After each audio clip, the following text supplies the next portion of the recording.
Okay, welcome to the Word. It's time for some Torah study for the uninitiated, unversed, unnerved. But as society melts down before our eyes, maybe it might be helpful to explore the writings that inspired and in many ways have served as the foundation for much of Western civilization. Oh boy, does that sound preachy, huh? Look, it's getting pretty dicey out there. It might be time to look at the instruction manual. Could it be that God left us a handbook along with the keys to the car? And is that what the Torah is? You know, like how to operate the car down here? But who reads those stupid instruction manuals anyway? We know best, right? You know, look, I bought one of those recently. I bought one of those TV mounts, and I thought, yeah, I'll just put that up on the wall. I can do it, right? I get the TV, I put it on the wall mount, I get it on, I get the TV on there. And it's looking good. I step back, the TV tilts completely this way. I go, what did I do wrong? What happened here? And I look at the bed, my bed, and there's a bag of screws on top of the instruction manual. And I basically completely botched the job. I had to unscrew the thing. Now I got 18 holes on my wall. I got to put the holes back. I got to read the manual. I had to read the damn manual. The manual's after you wade through the 14 languages in there, you finally find English. Actually, you're finally reading it, but you're actually reading in the Filipino language. I cannot pronounce that word, by the way. Why do we think we got it when we don't? Now, I know. I mean, what could be more frightening than having to read the IKEA desk manual? When you're building a IKEA desk, it's a horrible thing. You got to scroll. You finally find English. You got to pull out the damn booklet once in a while. We have no choice, especially when you're building an IKEA desk. The moment when that office desk you're building starts to look like a Jackson Pollock filing cabinet design, you're in trouble. You got to reach for it. Well, I kind of feel like that's what happened to me in life. Where's that damn manual? How do we make sense of all this stuff? Is the Torah possibly the instruction booklet? But, it's not fully transparent with its true meaning, and it's kind of veiled in the verses, not completely evident, possibly, for us to retain the most important aspect of our existence on earth, free will. If it was so clear, we'd all just be in line. But it's a little hidden. It's a little obtuse. It's a little mystical. Well, you're kind of lucky today because we're going to crack that manual open. Yes, we are. No, we're not cracking the IKEA desk manual, but we may figure out where a screw or two might go in comprehending our lives. So here we go. Let's get cracking with the manual. All right. So we've made it to Genesis chapter 2 last week, and we start here in Genesis chapter 2, verse 4. These are the generations of the heavens and the earth when they were created, on the day that the Lord God made earth and heaven. Oh boy. Already it's hitting.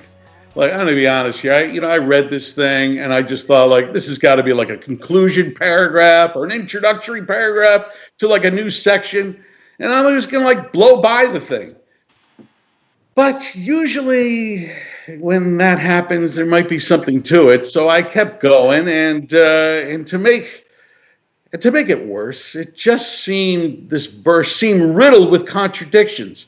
Generations of the heavens and the earth took generations, and then maybe creation was done in a single day. What's that about? We just agonized entire chapter 1. Day 1, God created this. Day 2, the universe. Day 3, vegetation, the animals. On day 4, 5, and now suddenly, God created, it took generations and we're a single day. Why is he so loosey-goosey with this? How is 6 days suddenly a day? What does this mean? How did the God's clock go from a smartwatch to a sundial in just a couple of verses? Exact demarcations of time are important in order for us to function.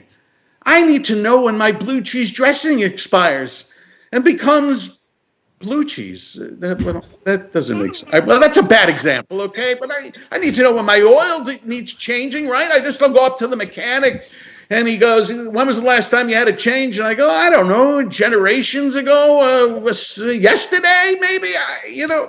It's just too loosey-goosey. We need demarcations to function.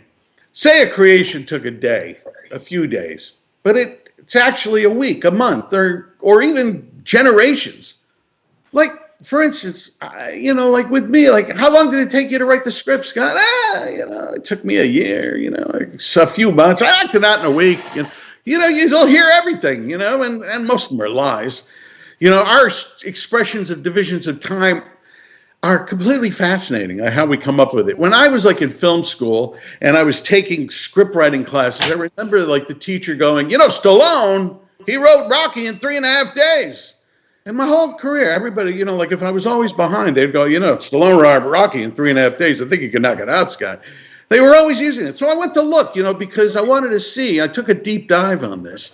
And it turns out that he actually did write Rocky in 3.5 days. Amazing. But when I did my little deep dive, I found this New York Times article from 1976. Apparently, Stallone was initially inspired to write Rocky after watching a heavyweight fight between Chuck Wepner, the Bayonne bleeder, and the world champion Muhammad Ali. There was absolutely no chance Wepner could beat him, and they didn't even have odds because if he just somehow won at 201 odds, the bank would be broken. So nobody could even fight. But Stallone went to the closed-circuit movie theater where they used to show these things and saw the fight. And somehow, miraculously, Chuck Wepner knocked down Muhammad Ali, and it looked like he could possibly win. Now, of course, he lost, but he kind of went the distance. So, the New York Times interviews Stallone, and this is what he says. I was watching the fight in a movie theater, and I said to myself, let's talk about stifled ambitions and broken dreams and people who sit on the curb looking at their dreams go down the drain. I thought about it for a month. That's what I call my inspiration stage. Then I let it incubate for 10 months, the incubation stage. Then came the verification stage when I wrote it in 3.5 days. Wow, who knew that Sylvester Stallone, that he cracked the code to Genesis chapter 2, verse 4. Yes, creation took 6 days. And yes, Rocky took 3.5 days to write. But it really didn't. Yes, creation took generations, unimaginable time, inspiration. Stallone was using all these phases. He understood like that creation has a lot of dimensions to it. So yes, we have to accept that creation happened in six days. It helps us to function.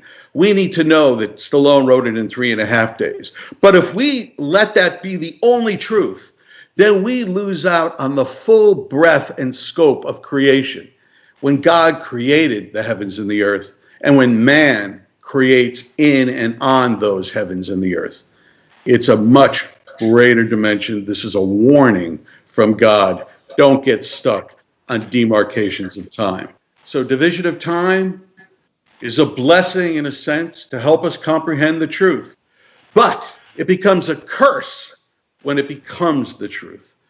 All right, so let's get to our amazing virtual guests to join in our discussion. So first up, she appeared in more major network TV comedies in the last few years that her residual checks arrived by truck. And the A Channel had to make her the new host of The Soup so she could dish about herself. Brazilian-born comic and actress Jade Catta-Preta. Hi, guys. What's up? Where is Jade? Hey, Jade. Hey. She's the former co-host of the James and Sunda show. And incredibly, a former New Jersey parole officer. Yeah. What? Unfortunately, we'll have to drag Sandy Danto away in shackles after the show. Welcome, LA Comedy School founder, actress, comedian, Sunda Croonquist. Hey, Sunda. In the house. Very nice. All right. Next, she's a spirit, a thinker, a mover, and a shaker. Okay. She's an actress. But she won't be pretending tonight. Welcome, the world's very own and very real, Jackie Vinny. Hi, Jackie. And next, he's been to the bottom and seen the top, and now he yearns for the middle, but not as a middle act. Headlining comedian and actor and my co-host, Mr. Sandy Danto.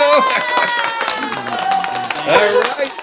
Welcome, Sandy. You're looking good. I'm flipping out. I'm having an LSD flashback. Thank you. I appreciate that. Unfortunately, that happened a little earlier, too. Okay. Jade, let's go to you first.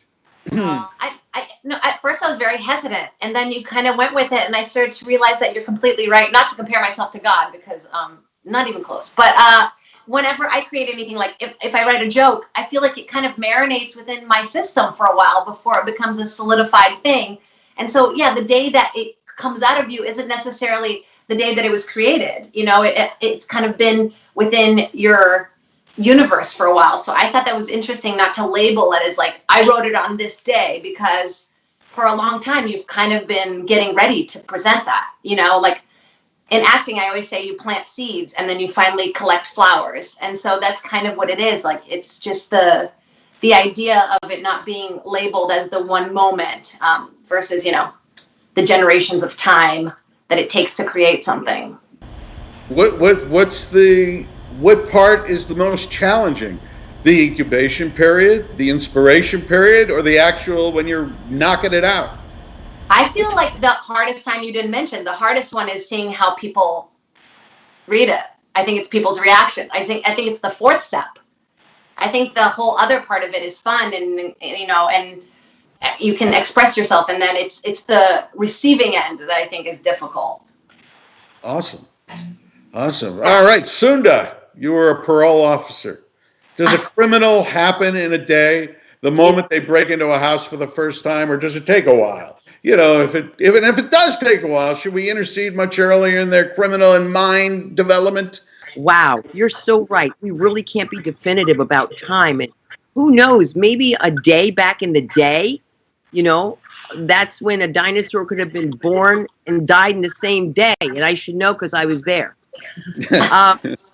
You shouldn't have laughed there, Scott, because you were with me. I like that. I laughed on many levels. That's okay. We were looking for the dinosaur. We're all like the hair or the hairspray. The hair or the hairspray. And I have to agree with you.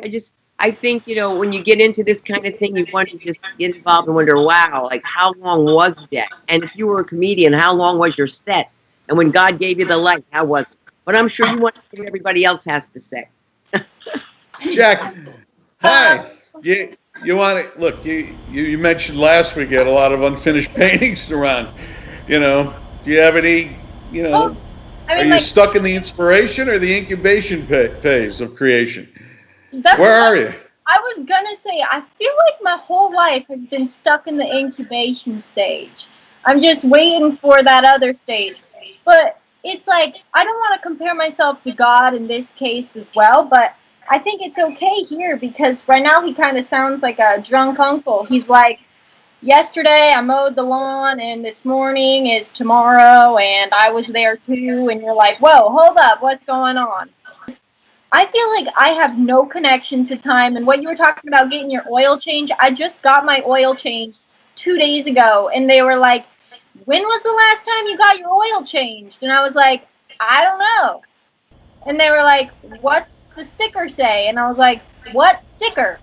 And then also my boyfriend brought me breakfast and I was eating this jam on the bread and I had finished it completely until he came in and was like, this jam is totally rotten. And I didn't even know. I just ate the whole thing. It's like time does not maybe I'm like God in this sense where it's like time is not really like computing with me either. And maybe that's what he's saying. He's saying, you know, it's okay to eat some moldy jam and if the car's still running, maybe you don't need to take it in to get your oil changed.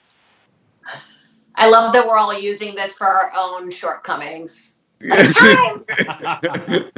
Yeah, really. Sandy, you got any takes on this? Yeah, I got a few. First, there's a cliche bit of Hollywood advice you get when an opportunity in your career comes up. If you say, oh, I'm nervous, people say, you've been preparing for that. How long have you been doing this? Oh, you've been out here for over a decade? That's all the time you've prepared. You're ready. That's all that. And you know, maybe that's part of what's being explored here. And there's also another bit of when you're on stage, you could be on stage for an hour and it's going great and it feels like 30 seconds. And there are times when you're on stage for 30 seconds going horribly and it feels like 4 days. So time is really hard to quantify in your experience. It's really just kind of nebulous, and either that or just follow me here. This might be a little bit of a stretch, but just come with me here. We're all created in the image of God, right? Okay. I'm thinking maybe God, much like me, and no one else wanted to compare themselves to God. I am right now, okay?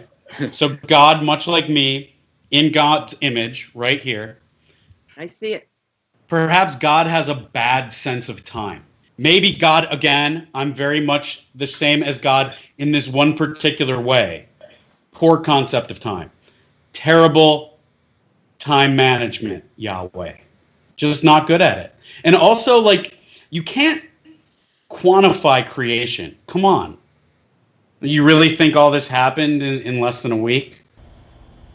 Let God puff that chest a little bit.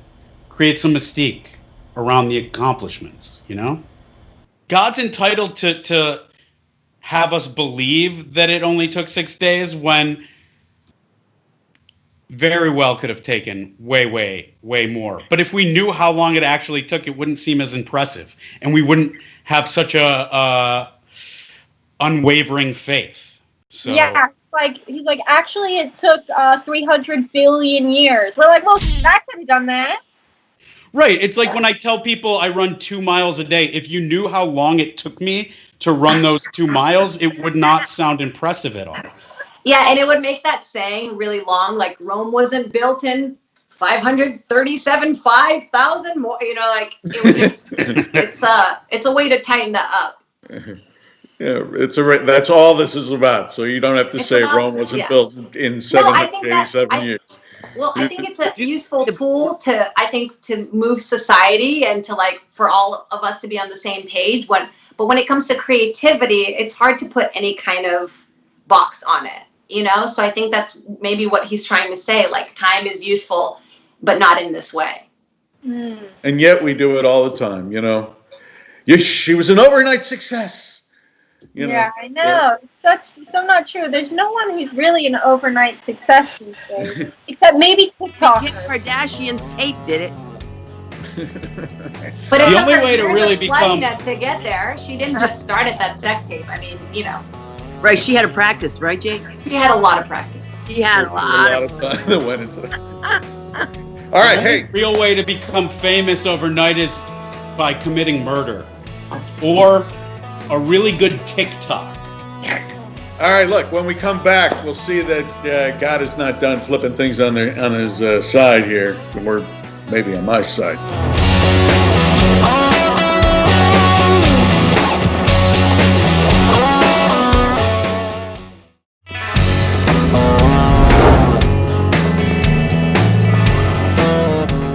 Welcome back to the Word. We're in Genesis chapter 2, and now we're going to go to verse 5. Wow, boy, here we go. Now, no tree of the field was yet on the earth, neither did any herb of the field yet grow, because the Lord God had not brought rain upon the earth, and there was no man to work the soil. Okay, here we go. Here we go again. Here we go again. What do you mean there's no man? Where did we go? The last chapter, God created man. He created vegetation. He created all. Now where have we gone? You know, figures, you know, as soon as, you know, God wants us to do some work, we're gone. We're gone. We're supposed to toil the soil. You can't find us. I'm sure that's not what it's about, but you know what? Who knows? I can't take it anyway. You know, the flipping of the sides here. And yet, does man even exist at this point? You know, God created us, but do we exist? Am I here? Can it be that God created the heavens and the earth and man, but we are still hopelessly trapped in the incubation state, as Stallone pointed out in the creative process of Rocky? Is this God maybe about to enter the validation phase? Yes, God created all the elements of life up to this point, but it was the potential of life. Trees exist, but possibly at this point only as seeds in the ground waiting for the life force of water to make them trees and live out their purpose. Their purpose. And they get that water. Well, here's the next line. And a mist descended from the earth and watered the entire surface of the ground. Well, the trees got their water. Creation needs a purpose. Yeah, you create something, but it needs a reason to be. You create a script, but the script is not the purpose. Becoming a movie and having people see it is the purpose. And that's with anything. I mean, anything. Look, I got this piano here. Can you see that? Craig, we got that piano? There, I have a piano. Beautiful piano. I have never played a note on that piano. I mean, this piano, it's like an amazing, grand piano. But the purpose of a piano is to have beautiful music to be played on it. The purpose of a tree is not to remain a seed. I can't play. What is it doing here? If no one ever plays the damn thing, does it even exist? But it looks so cool. It looks so awesome. Well, a lot of things look cool, but it doesn't take 3 moving guys to come in and move it. And the house is collapsing because of it. It weighs 2 tons. My house is sinking into its foundation like in clay. I'm going back into the dust because of this damn piano that I don't play. It might be cool, while the house is collapsing, that someone could sit at the piano keys and play Wagner's Flight of the Valkyries as my house disappears slowly into the clay. But it just sits there. When man created the atomic bomb, yeah, I said it. It started with Einstein coming up with some crazy thing, E equals MC squared, energy equals mass, and I don't know. And then it just kind of stayed around, and people thought, wow, that's an amazing theory. Until the Nazis came around, right? And then I don't know, Einstein got a little nervous that they might actually think, hey, we could split this thing, and, and we could all die, okay, basically. So he wrote a letter to Roosevelt and said, Mr. President, you might want to start working on a bomb. A bomb. Okay, so they built the bomb. They built it and encased it. They had the Manhattan Project out in New Mexico, and they were about to drop this giant piece of metal. But the question is, was it a bomb yet? Did it have to explode in order for it to be a bomb? Or was it just a shell of a thing? I can't make heads or tails of this stuff. I really can't. But I do know creation must have a purpose, or it possibly doesn't exist, at least in our reality. All right, I don't know, but maybe the guests do. So I'm going to throw it out there to Sunda. You would do that. Sunda, you got your own comedy school. You got budding comedians coming in and out of that place all the time. They could spend a year or 2 learning to be a stand-up comedian. But Sunda, if they never get on stage and perform in a nightclub, are they a comedian? You can always be a comedian. My cousin's a comedian. He's never been on stage. She's the funniest woman in my life. That makes me laugh. She's the comedic relief that we have. So, yeah, if people tell you you're funny, you probably are. But you'll only know by the reaction from what you put out there. Well, maybe that's the whole point of all this. That God creates, that God creates an amazing creation, this whole universe and everything, but he has no idea until he puts it out there, until he gets that feedback back. By creating man, he gets his own reflection back. This is what a comedian is, in his own room is just got to take it on stage and got to hear it back. Jackie Venny, do you own anything you never use and it just sits there dead and useless? And I'm not talking about an old boyfriend. I mean, no. I like to throw things out if it's not being used. But I don't know what that has to do with anything. Because creations, I put it out that creations need a purpose. So if things just sit there lifeless, we have to put them out there. Sit there lifeless. You don't know the thing's live. You don't know what its purpose is. Get your nose out of its business. Maybe its purpose is to sit there. I like that. Well, yeah, the piano's purpose is to make it a point. You know what I mean? Like to help you make a point. That piano helps make a point. Right. Like one of those exercise machines you buy, right? You know, like they're to make you feel guilty. Sit there to make you feel maybe better. It really was meant to be a clothes hanger. Totally. Maybe it doesn't even work. That's the whole, Truman Show phenomenon. Maybe the exercise thing that sits there in your room for 20 years doesn't even work.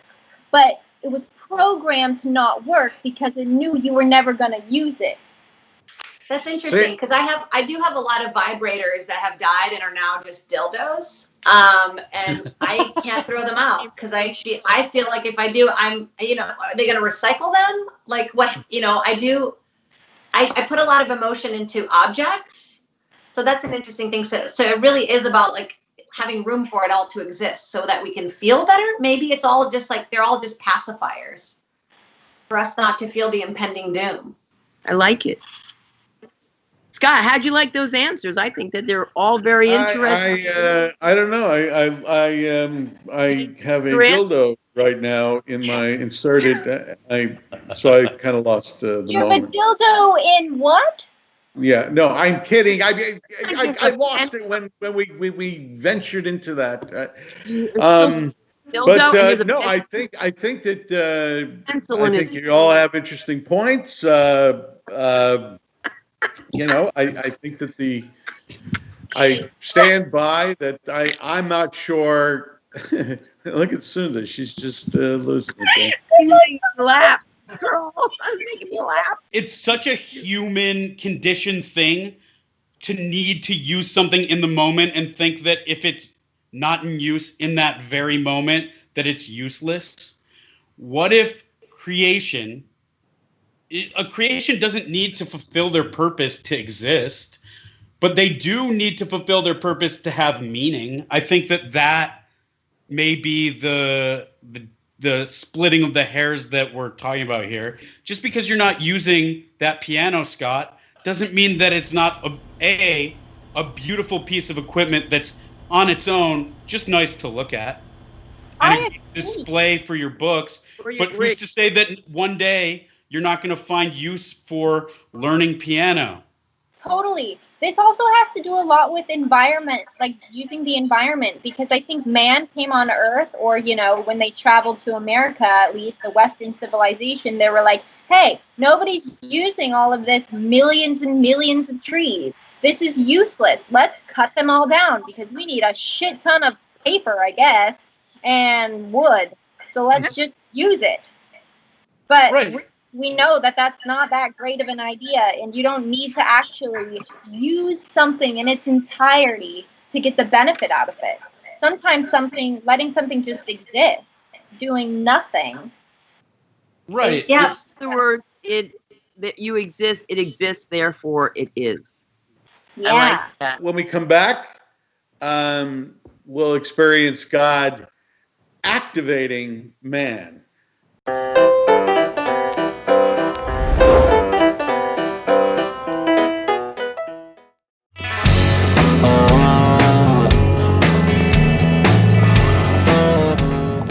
We are back, and we continue with Genesis chapter 2, verse 7. And the Lord God formed man of dust from the ground, and he breathed into his nostrils the soul of life, and man became a living soul.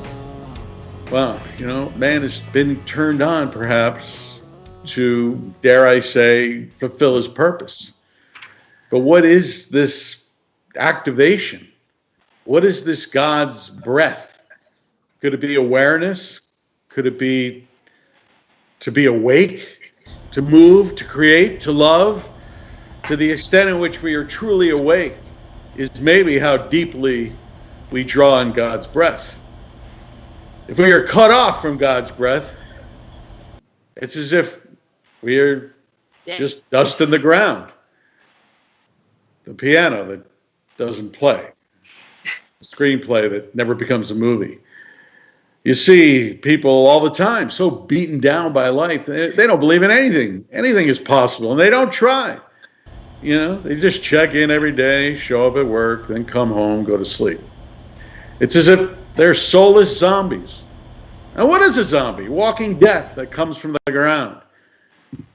But you could go outside and take one big, long breath of possibility and be activated. Jackie, what do you think this breath of God could be that suddenly turns us alive, that gives us maybe purpose? That's a really hard question.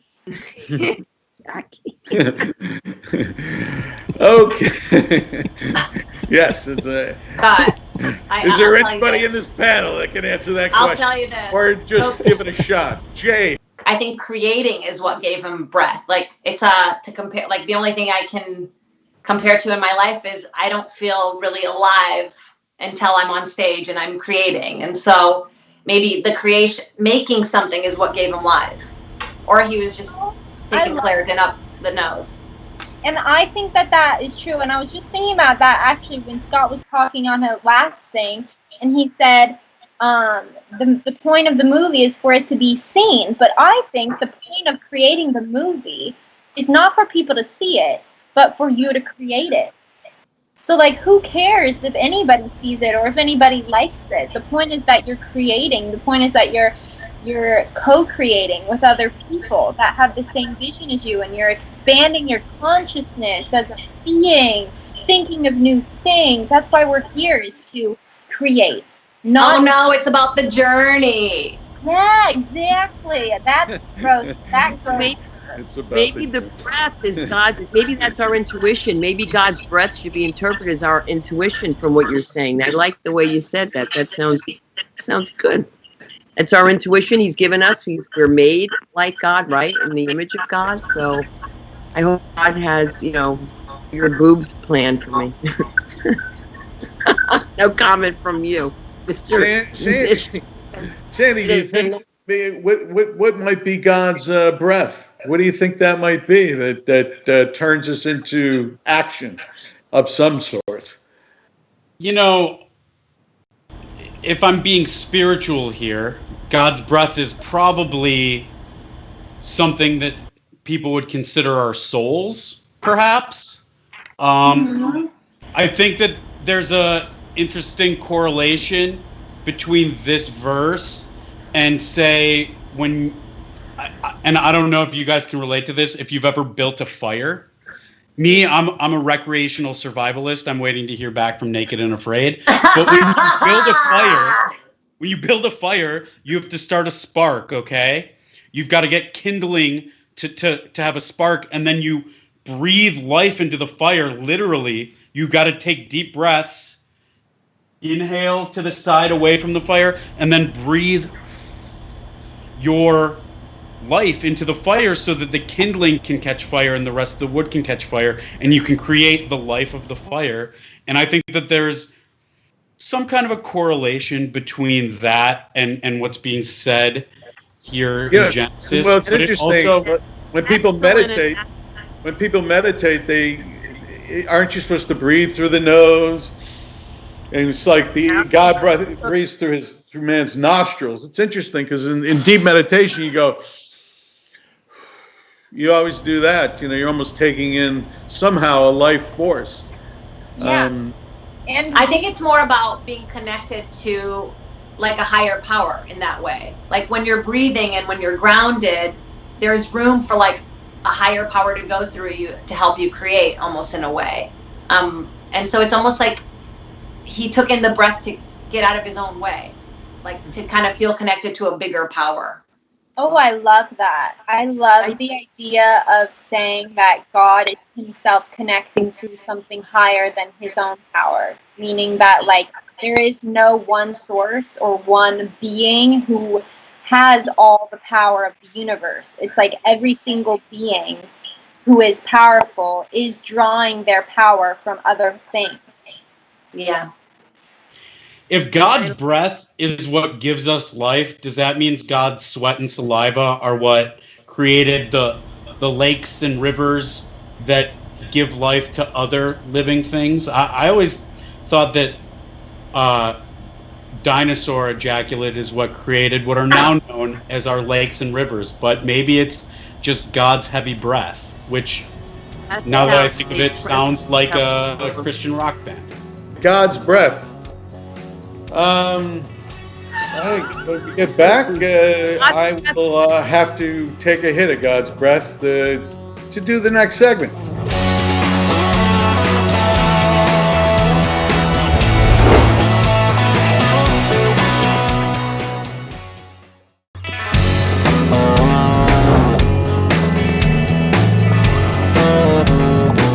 We are back, and let's get right into it. Genesis chapter 2, verse 8. And the Lord God planted a garden in Eden from the east, and he placed there the man whom he had formed.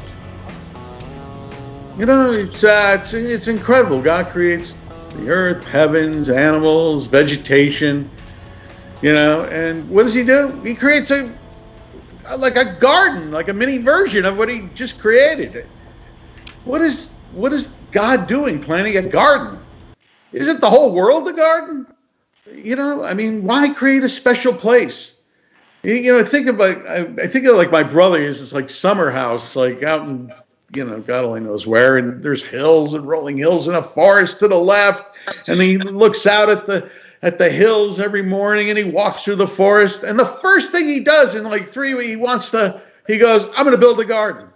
He lives in a garden. What does he have to build a garden? You know, but he had to do it. He had to do it. You know, we all do it. I mean, we go to like a house and go, wow, look at the house. I could put a little garden right there.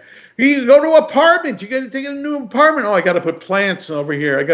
What is it about the need to kind of interact with vegetation, to be in a garden? Jade, what's going on? What is this need to build a garden?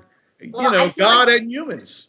I feel like he had a little bit of a single child syndrome at a certain point, where he like had all the toys that he already played with, and he was like, wait a minute, if I create a world where these people can be in, like, they can thrive and, you know, express on their own.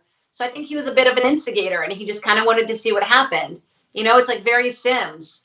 You're not going to just create the people. You want to create like the places where they hang out and stuff. So I feel like it was a little bit of an experiment to see what would happen. Sandy, you there? What is it about a garden, man, that just makes, you know, humans like why do we need plants around us and gardens and flowers? What's going on? What does it give us as people? Scott, it sounds to me like God is in the pocket of Big Nursery. No, you know, I think there's an understood comfort in the lush throes of nature. There's a security in knowing that it not only provides nourishment, both literally and to some extent spiritually, but, you know, you're in a garden. Plants produce oxygen. They produce food. It's all there for you. And they attract animals and bugs. And I think there's something to Jade's assertion that God probably got a little lonely.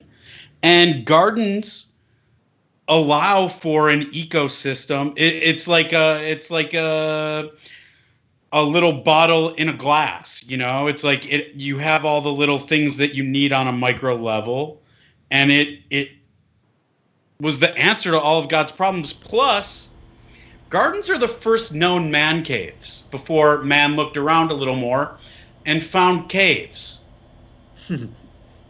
And It was here first. Remember that.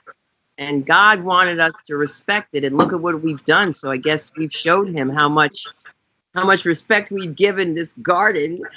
Take that, God. Yeah, look what we've done, and it's so sad. It represents life. I love to garden. That's why I really love that you chose this piece, this portion, Scott. It was really beautiful, and I'm also grateful that you invited me in to be a part of this, as I find that talking like this and sharing my insight into what you've had us look at has just definitely changed my day. So yeah. That Garden of Eden, I agree with Jade as well. He got lonely and decided, let's make something happen. And then we have us. Jackie, what do you think, Jackie? Why do we have a need to be around plants? Well, I think that you can't have plants without humans because they work, symbiotically in the sense that we breathe out their food and they breathe out our food. As we release carbon dioxide, they take it in to make oxygen and breathe that out, if you will, and the whole respiratory system works very symbiotically in nature. So one can't exist without the other. But also, that being said, I think if we're thinking of God as like being a being that wants to be like, I want these beings to experience what I'm experiencing. He's kind of doing that by giving humans the option to garden, because when you garden, you get to create life, just kind of like God created life. And it's really, really awesome to plant a seed and then go out and like eat the strawberry that you planted. It's like the sweetest strawberry ever. Yeah. And you're like, this is delicious. So I think God was like, I'm gonna let him play God for a bit. I love it. See what they make. Mm-hmm. Yeah. There is something to that. I think that when you're out in nature, at least for me personally, I feel much more connected spiritually than I do. I've never been inside a place of worship and felt as spiritual as I do when I'm out in nature. But it also ties in with the thing about time. Plants kind of help us, in a way, keep time. Like perennials. I know that's a loose thing, but like we see, the growth of plants over time, and we know that we can't just plant a seed and tomorrow go get the plant. How it takes time, and literally, and it's also in a weird way kind of sums up the time that we have on Earth because we're destroying nature. I like to personally just be around nature because it makes me feel like I'm not alone. Plants are physical things to me, as you can see behind me as I'm draped in this plant. My house is covered in plants, and I feel them, and I feel them when I'm really hyper aware and kind of in my own body. I feel when they need to be watered, and so in a weird way, it's like sort of telling of how connected you are to yourself and how present you are. And I think plants really help you stay present. And we're going to have you on Talk Show on the Go. You, Jade, Sandy, everybody. And you're going to have Craig running it. Thank you so much. Thank you, Scott, for having us. Thank you, Scott. All right. Thanks, guys. Bye, Jackie. Bye, Sandy. Craig. God bless. Bye, guys. God bless everyone. Yes. God bless.